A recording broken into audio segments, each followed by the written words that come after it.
Ladies and gentlemen, I'm Army Colonel Sunset Walensky. Today we have for you the Secretary of the Army, the Chief of Staff of the Army, Sergeant Major of the Army, Superintendent from West Point, and the Army's Ready and Resilient Director. This will be a 30-minute conference. We'll take 2 from the phone, 2 in the room. With that, Secretary McCarthy. Good afternoon, everyone. I'd like to start out this morning by talking about a missing soldier, Private First Class Vanessa Guillen, in hopes of increasing the public's awareness and assistance in finding her. Private First Class Guillen went missing on 22 April from Fort Hood, Texas. In concert with local law enforcement efforts, the Army will continue aggressively searching for her. Our hearts go out to her family, and we will not stop looking for her until we find her. Sergeant Major Grinson and I just returned from a great visit to Fort Benning, Georgia yesterday. We were able to observe basic training operations, which have resumed with risk mitigation measures in place to protect our newest recruits from exposure to the COVID-19 virus. We have moved thousands of soldiers for the last 2 months and have been able to keep soldiers healthy and trained very effectively. What SMA and I witnessed encouraged us as the Army pushes to return to collective training. As we balance global operations, combating COVID-19 on the home front, the Army continues to need a manned and ready force. We will continue to take the necessary precautions to protect the force and will enable commanders the flexibility to make conditions-based decisions. The Army has proposed a risk mitigation framework to the Secretary of Defense so that we can safely return to training operations and begin our summer move cycles. We are working closely with OSD and other services in this task and are close to finalizing the framework. The virus did not impact the country uniformly, so we need to tailor our approach to the reopening. By developing Army-wide standards and protocols now, the Army will help ensure our senior mission commanders are ready once DoD and local movement restrictions ease. Just as if we have taken extra measures with our basic training recruits to ensure they safely arrive into our formations, we are doing the same with the flow of future officers. For example, the United States Military Academy is returning to school in order to conduct the administrative steps, physicals necessary for particular branches, and clearance requirements so that they are able to report to their next duty station. We will conduct the ceremony, much like the Air Force Academy did on April 18th, in honoring completion of their 47-month journey to enter the Army ranks, including at this unprecedented time for our country. So in sum, West Point, OCS, and ROTC graduating cadets are moving towards resuming operations this summer, and training with extra measures of precaution and safety are being put in place. Just a few moments ago, DoD released their annual report on sexual assault. Army leadership is troubled by the trends, and we must do better. Sexual assault and sexual harassment tears at the fabric of our organization. There is no room for it in our formation.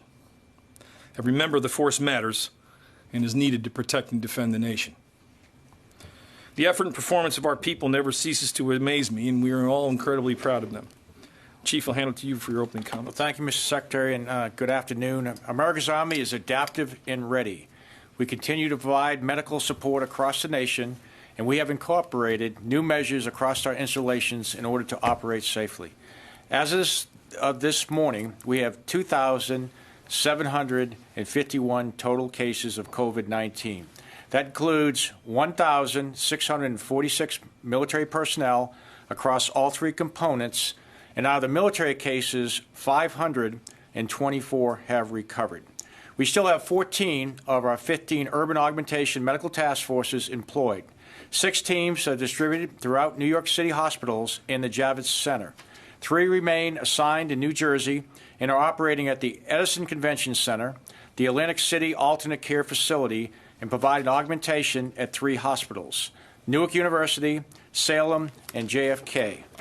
We have 1 in Stamford, Connecticut, operating out of the Bennett Medical Center, and we have 2 task forces in Massachusetts, 1 in Boston and 1 in Tewksbury. We have a team in Detroit, Michigan, at the TCF Center. We also have a team in Pennsylvania supporting 5 different hospitals and 1 alternate healthcare facility. We still have 1 medical task force that remains unassigned and is prepared to support.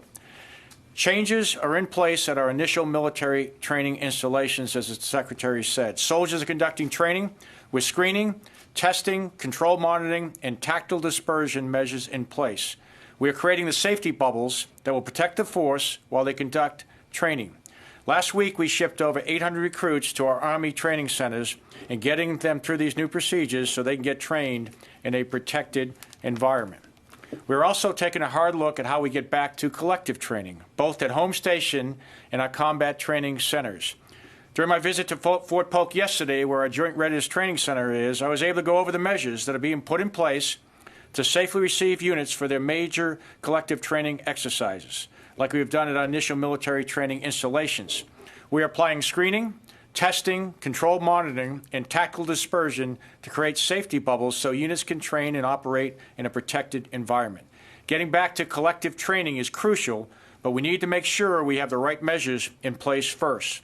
Commanders at all echelons are assessing risk on a daily basis and putting the right procedures in place to fit that population and that installation. It's not going to be a one-size-fits-all solution. We're looking at the long game.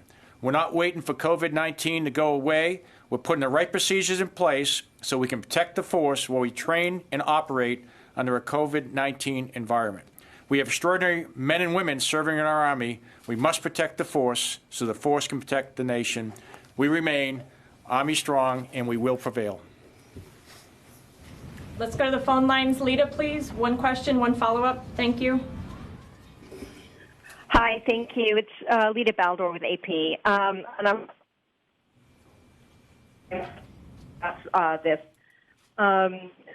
Secretary, why do you believe it's necessary to have the graduation at West Point and bring all the students? Other colleges and around the country have obviously and high schools have obviously canceled theirs. Will all of the cadets be tested? Will those who decide they don't want to go and not risk exposure be disciplined?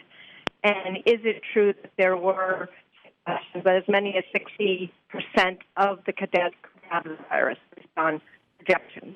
Thank you. Lita, I'll make some comments, and I think we should bring General Williams up to the microphone, and he can answer much of the details related to the follow-on there. We have to bring the cadets back to West Point to begin the process of the physicals they need to take, all of the clearance procedures, to clear barracks, get their personal items. So they have to come back to the academy. And we do want to conduct a ceremony to celebrate that 4-year development process, a hard-earned, from that hard-earned experience. So we definitely want to have a small, safe graduation ceremony for them. But they have to come back to the academy to begin the process to become second lieutenants and to report to their first assignment. General Williams? Thanks, Mr. Secretary. Thanks for the question. The Secretary-in-Chief laid it out pretty clearly. We have to be able to screen, test, and conduct this operation under controlled monitoring. There's a number of tasks they have to do before I turn them over to the Army. They have to be medically ready to join the Army. So there's a series of medical tasks, essential tasks that can only be done at the United States Military Academy, as well as get their stuff. They left March 6th on spring break. They didn't have an opportunity to get any of their gear, so they have to secure their gear, get their cars. But those are lesser in priority in terms of the readiness they have to achieve before I turn them over to the Army. We'll do it safely, and for all the parents and cadets that are out there watching right now, we're going to take care of them. We're going to do a reverse staging and all integration. I know this group is familiar with that term. Cadets will come into Camp Buckner. I'll set up essentially a staging base out there. Cadets will come in there. We're going to route where they're going to come into. 60 to 70% of the Corps will return by POV. We will encourage the other ones by their privately owned vehicle. Some will come back through other means. We're working on that as well. So they'll come back, they'll stage for 1 day, we'll screen them, test them as the Chief talked about, and then we'll onward move them on to West Point. While they're at West Point, they'll be segregated the entire time. They'll come back in 5 cohorts. No cohort will intermingle while they're there for those 14 days. They'll eat separately, they'll live separately, and we'll make sure that they are ready to join our great United States Army. Thank you. We'll go to Courtney, please. Hi, thanks. So more on that. Can you explain when the decision was made to hold the graduation ceremony on June 13th? And can you explain a little bit more about the process? You say they will be tested. I just want to be clear. When you say that, you mean they will actually receive a coronavirus test before they move on to living at West Point in one of these 5 cores. And then what's happening, the ones who are coming back, is it only the seniors who are getting ready to graduate, or is the entire academy coming back? Thank you. Yes, ma'am. Essentially, it's the first. He's a class of 2020. They all will be tested. The Army's been very generous. One of the first places that I asked for the ability to test. So I had the ability to test at West Point. The safety bubble that the chief talked about, we've created that. So this isn't a cold start. We've had this conversation with our cadets at their homes right now. So we track their mental health, their physical health right now. I know exactly where all the cadets are and how they're doing. And so we've set the conditions at Keller. We've converted Keller into the ability, if something were to happen more tragically, someone were to get COVID positive, would need more COVID positive and need more medical health, they'll be able to get that at Keller. Our medical professionals, the Surgeon General, the Army staff did a great job providing. So I have Gen X-16's machines. We just got them last week, and we have the ability to test and make sure that safety bubble is there for the cadets. And over a month ago, Courtney, we had sent the revised concept with the date and how we would conduct these procedures forward to the Secretary of Defense and then on to the White House. But the President had accepted the invitation to speak at the Academy back, I believe it was in February.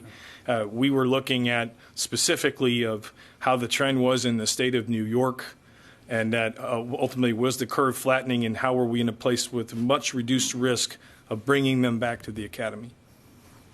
Go to Tom in the room, please. So you say, Secretary McCarthy, when you say you set the date for June 13th over a month ago, that's fair to say. And then I just want to be clear, General, when you say it's only the class of 2020 coming back, so the other cadets in the other 3 classes are all going to stay home and distance learn until some future time, right? That's correct. And I'll save Darrell walking up to the podium. Only the seniors are coming back for graduation. The rest of the cadets are not. Okay, and Tom in the room, please. General, if you could address this. Okay. If you could answer the question about other cadets required to come back, and if one or more decide not to come back because of the COVID-19 concerns, will the cadets be disciplined, number one? And number two, let's say a family member of a cadet has tested positive, the family's quarantined. Do you want that cadet to come back to West Point and possibly infect others? The cadets have to come back, as I mentioned earlier, to complete the medical readiness tasks. Before I turn them over to the chief and the secretary, they must come back to do this. I'm confident that our measures were taken offset at Buckner, and our ability to quarantine, they're going to follow all the data we've been doing. I've been following very closely the regional, all the communities neighboring West Point, and also what's going on in New York City. I'm confident that our procedures are going to take care of that. Quarantine, social isolation, wearing masks, that's the way they're going to live for 14 days to ensure that they don't have court. Again, disciplinary action if a cadet decides not to come back? We treat all of our cadets with dignity and respect, and that's a commander's decision. I've been making decisions like that for all my career, and we'll address that. But I don't anticipate. I cold called 5 cadets yesterday. They're very excited about coming back. Addressing the question, sir. If a cadet decides not to come back, yes, sir, will that cadet be disciplined? Sir, I'm a commander, and we will take each case separately, case by case. I'm not going to make a blanket statement like that in terms of discipline. I am confident that our cadets will come back and graduate. As the Secretary said, this is a culmination of a 47-month experience. They're very excited about it. We're excited for them to do this graduation. And that's what we've been doing since I've been a commander in the Army. We'll make it case by case, sir. Yeah, can I just add to that, because I think it's really important, is, we're going to live in this COVID-19 environment for a while. The Secretary and I have been down to initial military training. We have soldiers and leaders training soldiers throughout the Army. I was down at the Joint Readiness Training Center yesterday because we're going to have to train, and these extraordinary young men and women that graduated from West Point, they're going to be the leaders. And they're going to have an opportunity to lead these extraordinary young men and women that are coming into the Army, and they're going to have to work their way through this. And that's why we're putting the safety procedures in place so we can do this safely. Go ahead, Ryan. One quick follow-up on the graduation. Apologies. The medical prep that they would have to do to come back for anyway, that in theory though could fairly easily be done elsewhere, right? I mean, if needed. I mean, I'm trying. I know you said they have to come back for that purpose. Well, But if you had to in extremis, that medical processing could be done at a MEP station or somewhere else? No, sir, because they have to move through that corridor, if you will, before they get to West Point. I want to ensure when they get at West Point, right, we've set the conditions. As the chief and the secretary said, we've created a safety bubble there. Very confident in the great medical support we have there. Very confident. And we've all, we've been living in this, the cadets are not there right now, but there's a community right now that's at West Point, and we're operating in this way. We are quarantining folks. We haven't isolated anybody, but I've set up quarantine and isolation facilities at West Point. We have all the medical help we need. We need all the testing we need. So I'm very comfortable that they'll be able to come back. But they need to do that before they come on to West Point. So having it done at their home station or wherever they are right now, they need to do it while they're at West Point. And then just, sorry, not on the graduation, more broadly, just on a different topic. You went to virtual recruiting a while ago. What's the impact on that? Do you have enough data now to see if there's been a huge drop off, any impact in terms of the number of folks signing up? And then related to that, are you still pausing shipping from areas that are hard hit by coronavirus, like New York and things like that? Are you still not shipping people to initial military training from those areas? Well, yeah, I'll take on the recruiting side. We're watching it closely. I mean, there is a little, a slight dip, but so far our recruiters think that they're going to be able to make that up. I think the country is looking at where we're at right now and the procedures that we're putting in place. And again, I think we're committed to making, as things change and the situation changes, we're taking the proper procedures. The thing on the hot zones, and I think the superintendent was talking about this, every single person we're going to look at as an individual. So if you're sitting in a hot zone and your family has it and you're quarantined, well, then that's not the type of person we probably want to bring through, and would take the appropriate risk measures. So when we look at the shipping, it's the same type thing. We don't necessarily want to bring someone in from what we would call a hot zone. Now, having said that, you really have to get down to the specifics. And I was down at the Joint Readiness Training Center, which quite frankly is in Louisiana, and it's closer to a place that's been hot, but they are not hot right now, not hot at all. And so every single situation is different, and one size is not going to fit all. And I think that's what we expect our commanders to do, is take a look at, if someone was not able to come back, if someone wasn't able to ship, how would we take care of those soldiers? And that's what we tend to do. We'll go back to the phone lines, please. Idris? Okay, thank you. Quick question on the vaccines, if you could provide an update on that, and sort of what timeline are you now looking at, and what stage are you at currently? Thank you. The chief and I got an update on that this morning. From the Medical Research and Development Command scientific team.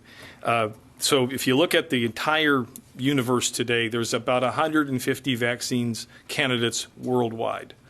But over half of them do not have the maturity to really be in the pursuit right now. What they described was there's about 10 or 15 globally that are at various stages of maturity, from primates to small animals, leading up to clinical human trials. There are some that are entering human clinical trials this summer and in the early fall. And what the Department of Defense does in our business model, we have a candidate that's within that top 15. But we can also do, because of the nature of our lab network, we have a very unique capability where they can test the aerosol, where you can see if someone sneezes or coughs and they have their, it gets into the air, how much it travels. Many major corporations work with us in their development model. So what we do is we can double down and invest in the fastest horse, if you will, in this 15 candidate race. And then that compresses the time frame that will ultimately get you to the answer and bring a vaccine to life. So you'll hear ranges of how fast it can go. What's exciting about this is that there are vaccine candidates in human trials right now. Much of the work is to be done in the fall. And if you're successful, then it's the speed at which you can scale with large pharmaceutical firms around the world. But you see a lot of energy in the news with GlaxoSmithKline and Sanofi entering joint ventures. There are a lot of world-class companies that you can see are posturing towards scaling one of these lead candidates. So it's moving faster than probably any point in history because of the extraordinary collaboration that's going on today. Very exciting news, but a lot of work in front of us. Chief, anything else? No, I just think that you can save time by taking risks. You know, you talk about manufacturing and things like that, as you know, you may get ready to produce something and that horse may not get to the final race, and that may not be the most efficient use of money, but by taking risks, you can really move things very, very quickly, and that's what they're doing. Everyone is moving very, very quick at the speed of relevance because everyone wants to, you know, I want to say win this race, but they want to get to the end, and our scientists and all the sciences around the world are working very, very closely, and it's not the normal linear process. That's what they explain tomorrow. They're coming from all directions. They're working together. Some have strengths in testing. Some have strengths in manufacturing. Some have strengths in the vaccination that they had has already been through trials for something else, and they can modify that and move it to it. And all those are coming together because everyone wants to beat the virus. We'll go to Mary on the phone, please. Yep. Sorry. Idris, if you have a follow-up, go ahead. Yeah, just a quick follow-up. The administration's talked about Operation Warp Speed, which is sort of speeding up the vaccine process. Are you looking at speeding up the process at Walter Reed? Many of the scientists that the chief and I got briefed on this morning, they are supporting the president's task force. If you really look at the alumni of the Medical Research Development Command, Dr. Birx had started there, Dr. Fauci, all of our scientists, Dr. Majarid, Dr. Nelson Michael, they're all worked together over the years. So U.S. Army is central to the support of this effort. And now Mary.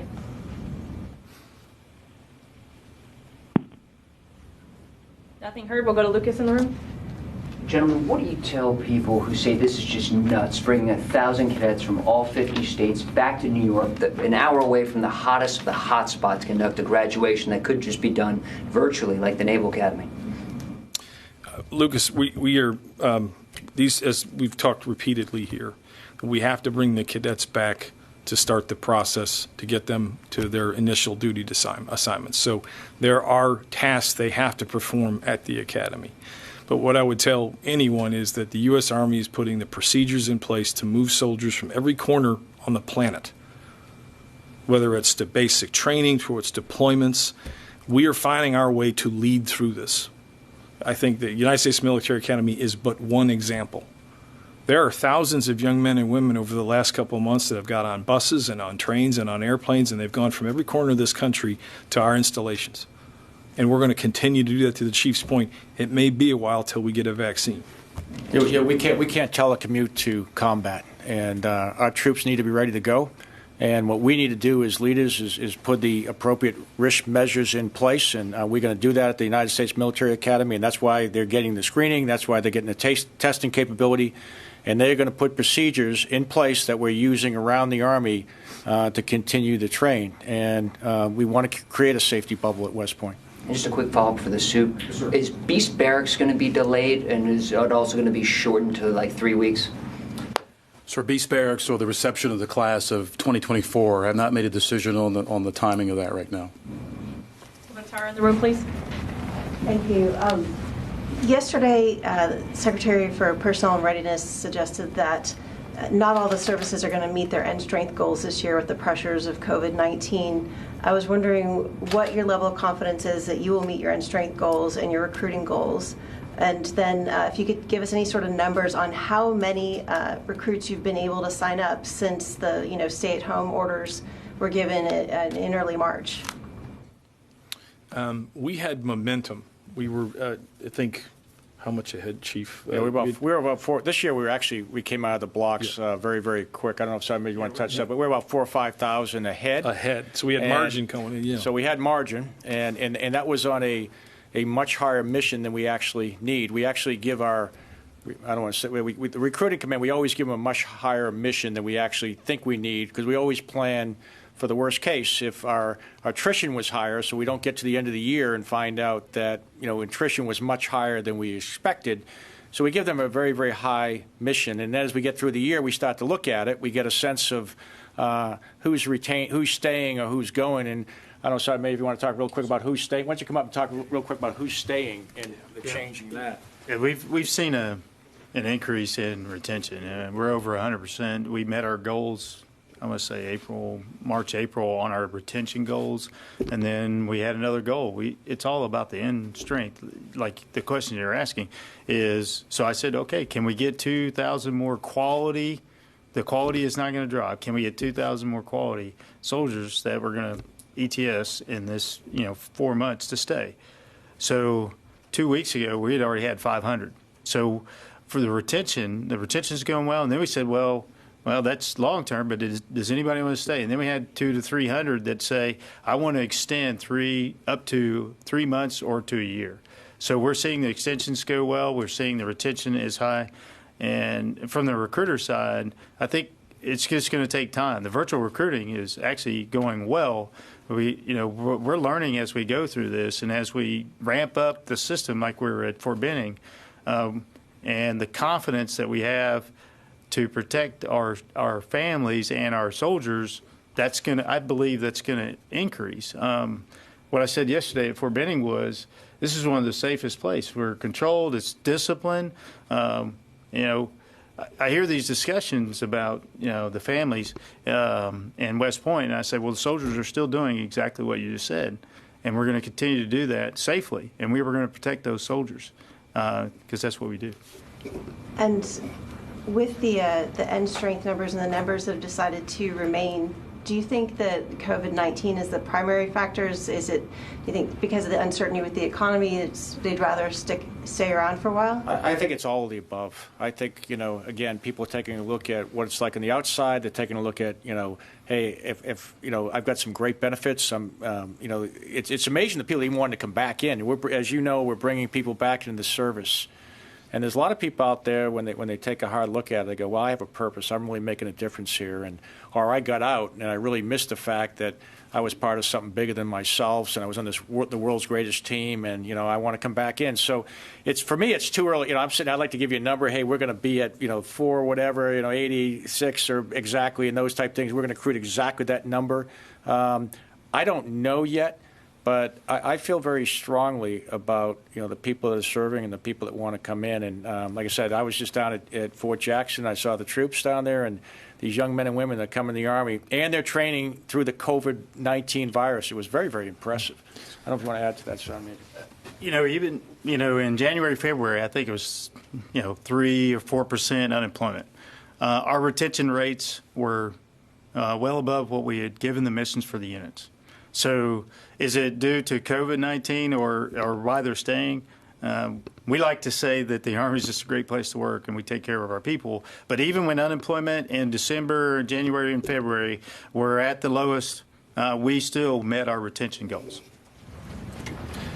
Now, when I was in Detroit with General Martin last week, we sat with the recruiting battalion commander and sergeant major, and their numbers are going up because there are soldiers all over Detroit responding and helping the population. And they think there's directly attributed to that. There could be the elements of the economy and others, but it was hearing it from on the ground to see that the numbers are on the uptick. Clearly, there's several of those factors that are related to the increase. If I may follow up, just one West Point question that we didn't get to. If one of your cadets is coming back from a hot zone, their family lives there, one of their family members is tested positive, is it worth it to bring that cadet back for this, or maybe process them later after graduation? Yeah, I think what we're going to do, and I could defer to Darrell, but I think it's going to be individual. I think what you have to do is every individual is different, and West Point does this all the time. There's some will graduate, some will not graduate. Every soldier or cadet is handled as an individual, so we'd have to see what the case is. In some cases, I feel really comfortable with the procedures we've put into a lot of our posts. I mean, if you look at what happened in South Korea, you look at what happened in Italy, the safest places to be were in the military, in those bases. And quite frankly, if you look across the country, in a lot of places, we have the ability to provide the medical care, to do the testing and screening that can really safeguard these young men and women that come in the Army. Just a quick follow-up. Did Governor Cuomo give his blessing to bringing the cadets back?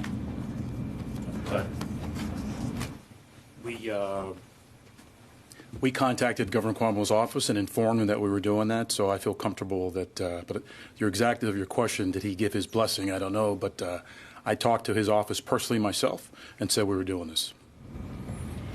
We'll go to the last question on the phone lines. Eric Schmidt, please.